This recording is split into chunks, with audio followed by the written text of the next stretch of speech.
Good morning, everyone. I'm Lefty, and today I'm doing another episode of what I bring to an Airsoft arena. I know I did one a couple of months ago, but in that time, my loadout has changed a significant amount, enough for me to think that it wouldn't be a bad idea to kind of show it again. Overall, my guns haven't changed. I'm still using the G&G GPM 92 and my Lancer Tactical Gen 2 M4 SD. So I'm not really going to go into those all too much. If you would like me to go into that in a separate episode, I certainly can. Just make sure to comment down below. But I don't really see a need to in this one. I'm mainly just going to be going over my uniform pieces. I will be including links to all of the important pieces down below. And yeah, let's get right into it with the base layer. For my base layer, I'm going to start by sharing with you guys my leggings. These are just your generic Nike brand leggings. These are working up about $64 on Amazon, Big 5, Dick's Sporting Goods, really anywhere that sporting stuff is sold. I got these for track a long time ago, and they still fit, and they're super nice. So they're nice and soft, which is really comfortable underneath my really rough pants, and they also help keep moisture away from my legs from getting all sweaty or I'm running out in the water, which is really good for body temperature regulation. For my base layer on top, I'm going to be sporting this Champion brand compression tank top or muscle shirt, depending on how fancy you are. There's nothing all too special about this. It's form-fitting, and again, just like the leggings, it's a nice soft material that does a good job at pulling the moisture away. These bad boys are running up about $15. You can get them on Amazon, Dick's Sporting Goods, Big 5, anywhere that you find sporting equipment, right here. The next item on my list are going to be my new pants. These are a Beyond Clothing brand, and they are made in Seattle, Washington. That's in the U.S. Pretty nice. I got these at a Army surplus store in the town over, and they are super nice. Rang me up $60 there. Prices will vary depending on where you get them or the condition you get them in. These are relatively new and in excellent condition, so I'm super stoked that I was able to get them for just $60. I'm also glad I was able to get them in person because I don't really like shopping for clothes online because it's never going to fit right or it's not going to be the fabric you thought it was. So I always enjoy getting to spend time and actually getting to touch the pants. These pants have a lot of pockets. They have 2 regular pockets in the front. They have 2 zipper pockets on the back. They also have a pocket on the outside of your leg and a pocket on the inside of your leg, along with one more set of pockets down by your shin on both sides. These pants are super nice, and they're also really adjustable. They come with adjustments for the waist, the knees, and you can also tighten off the ankles, which I think is super nice for getting a nice fit with your uniform. Next is probably going to be the most simple and generic piece of equipment that I'm going to have, and that's just an undershirt. You can really wear any undershirt you want underneath your jacket or your vest. It doesn't matter. I just advise that you have one that at least matches the color of your surroundings. Mine is this lovely green color to help keep me relatively concealed and matching with the rest of my uniform. Next item on the agenda is going to be my belt.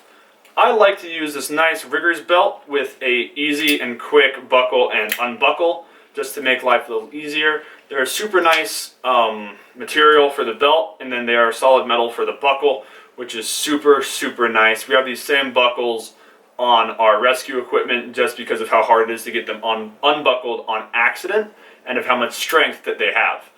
I wasn't able to find this exact one, but I was able to find another set that is FAIRWIN brand, and they'll ring you up about 15 smackaroos on Amazon. It's really not that bad, especially for the quality that these belts are.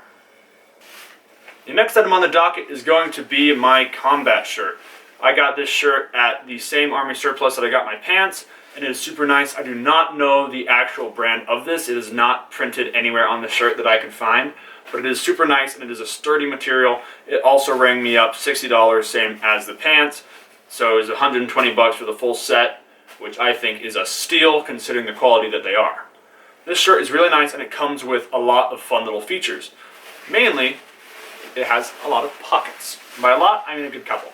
It has 2 pockets on the front chest, along with one on each arm that also shares Velcro patches, and then on one of these arms, it has a little slot for me to put pens, which is nice for really long games that I won't be attending yet. like Milsim events, to keep pens to use in my combat notebook. It also has a position for you to place your name, a Velcro spot for you to put your name, a Velcro spot for you to put your branch, and then a Velcro spot in the middle for you to put your rank, as would a regular Army combat t-shirt. Next item on the agenda is going to be my new battle belt, and by new I mean old and reused. So, the belt itself came with an old tactical vest that I first bought when I just started doing Airsoft, long before I even thought of running this YouTube channel, that has since retired. Because the Velcro's gone, zipper's gone, all that was left that was usable was this belt, and even then it's not in the best condition, so I'm looking out for a replacement. But what this is useful for is it holds my pistol holster. This pistol holster is a left-handed thigh-high drop-down holster. It is Paladin brand, and we're ringing up about $24. This holster has a bunch of fun, unique features. The main one is it's a piece of garbage. I will happily say that. I do not really endorse this product, but if you want it, maybe you'll have better luck than I did. The holster itself is just mollied onto a Molle pad, but the issue is it's not Molle, necessarily. It is a sheet of one side of Velcro, and then a flap with the other side of Velcro that shoots down and comes back out. The issue is the whole mechanism is held on by about this much Velcro, and you can't really do jack crap with it. Overall, the holster piece itself started to tear, which wasn't very handy, and that's why I have this lovely piece of shoelace that has been volunteered to stitch this back up and then also secure the holster to the leg pad so that way it can actually be useful again. What I do like about it is that on the back side, it has this area for a baton loop, and that is super handy for holding my extended pistol magazine, because before I didn't really have a spot to put it, and I'm glad that now I do. On the front, it also has a little pouch here that I use to hold maps, little notes, game rules, all kinds of fun little things that I might need to pull out at a moment's notice, but don't really care enough to put into my vest or backpack. Overall, I think this belt is really nice. I also have a little pistol magazine pouch right here that also came off of the vest that this came with, and it is super handy if I'm doing a pistol only run, because I can keep a magazine here, a magazine in the pistol, and then one more for my extended mag right there. There is a spot to hold a magazine right here, but I really don't trust anything about this holster. I barely feel comfortable with it having my prized M92 in there, and that's the whole story. Link in the description below for the holster if you really want it. Your call, dude. Next and final item on the docket is going to be my plate carrier along with the pouches that are on it. Before I delve too deep into the plate carrier and its contents, I'm going to put it on, and because Velcro is a noisy son of a gun, you guys are going to get to skip it. Was that a good transition? I have no idea. I don't really belong in the whole Pinterest universe.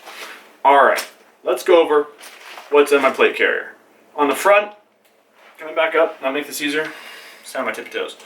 The front, I have my usual Lancer Tactical Triple M4 magazine pouch. Comes with slots for 3 M4 magazines and then 3 pistol magazines. I have 2 pistol magazines and a speed loader that I filled as full as I could get just to minimize rattling, because I don't like rattling. I don't want to be a human maraca, but it is still nice to have some actual spare ammunition while you're out on the field. Next, I'm going to talk about my little side pouches. Both of these pouches in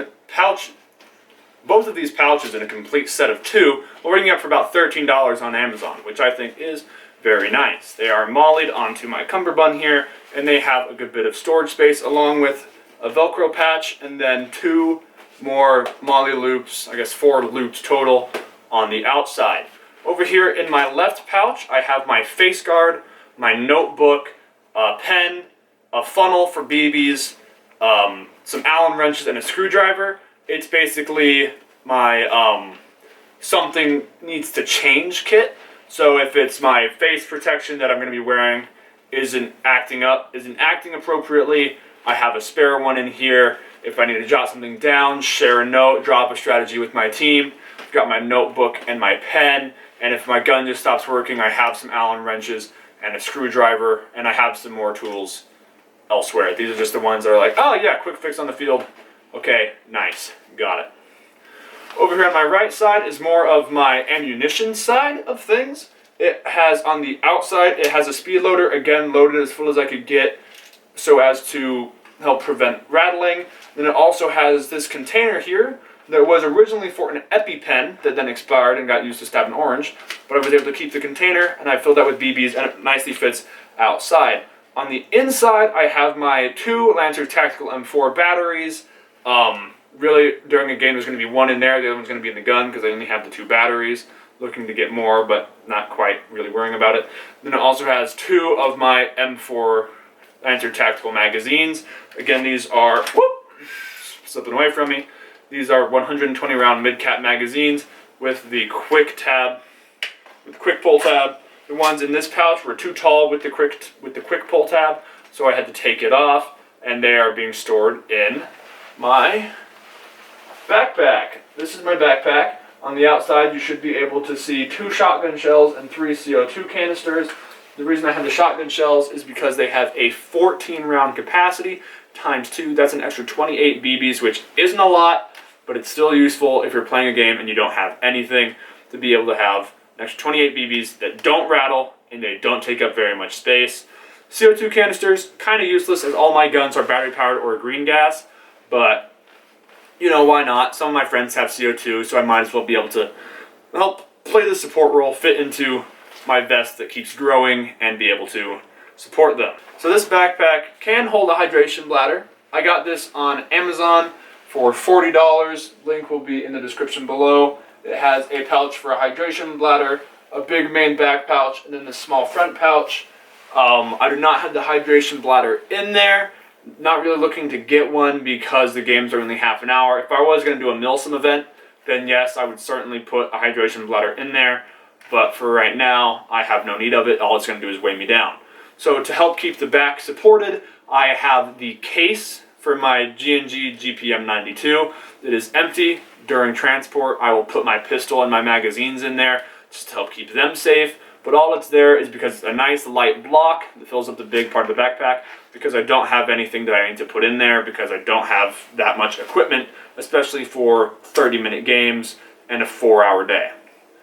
In the little pouch is where I actually keep a good chunk of things. So, in there I have 3 fabric face masks. I have a camouflage one, a gray one, and a black one. I do not know where my Flaming Skulls one went. Probably ran off and joined the circus. I have no idea. In there, I also keep my gloves and my hobo beanie.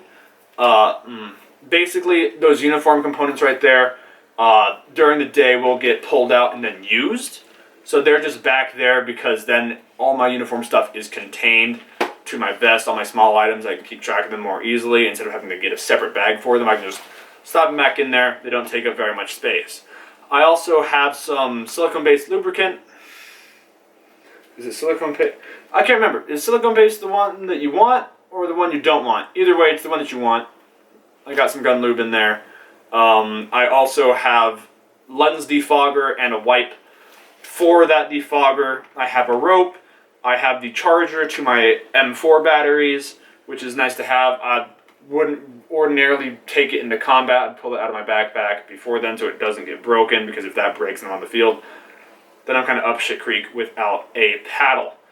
Next, I have my magazine pull loops from my right pouch here that had to get those taken off. And I also have my backup iron sights, because I pulled the iron sights off of my rifle to make room for my holographic sight, or my reflex sight, and my camera equipment that also goes on there. And there is also some deodorant.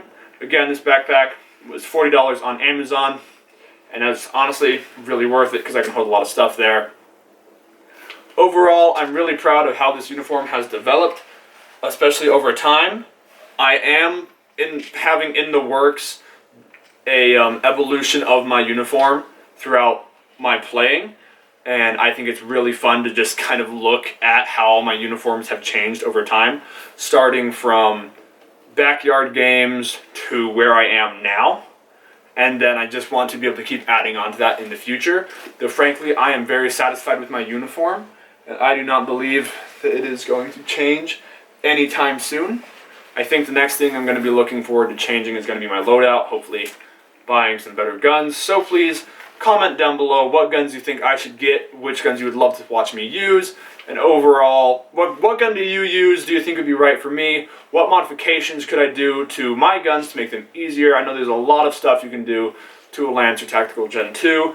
I'm looking into potentially getting one of the Gen 3s. Let me know if that's a good idea or a bad idea. I really don't know. So yeah, thank you guys so much for watching this episode. If you liked it, remember to slap that like button down below and subscribe, and I will make sure to see all of you dudes in the next video. Thank you so much. Bye-bye.